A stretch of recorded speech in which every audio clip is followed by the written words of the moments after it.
Imagine a 4,000-year-old monument shrouded in legend, said to hold the remains of the mythical wizard Merlin himself.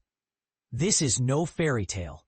It's the real-life story of Marlborough Mound, a Neolithic marvel about to undergo a transformative restoration.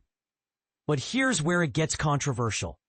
While the project promises to reveal hidden secrets, some worry about disturbing a site so steeped in history and folklore.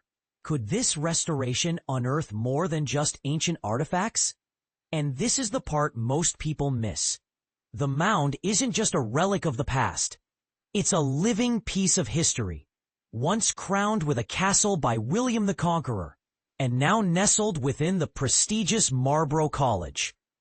Wiltshire Council has greenlit the demolition of 20th-century structures, a carpentry workshop, toilets, and utility rooms that have marred its side for decades. The college hopes this will restore the mound's visual grandeur and potentially uncover medieval waterways during the process. Standing at 62 feet tall, it's the second highest monument of its kind in the UK, surpassed only by the iconic Silbury Hill. Local legend ties the mound to Merlin, inspiring the town's motto, Ubi nunc sapientis ossa Merlini, where now are the bones of the wise Merlin. Is this just a charming tale, or could there be a grain of truth buried beneath the earth?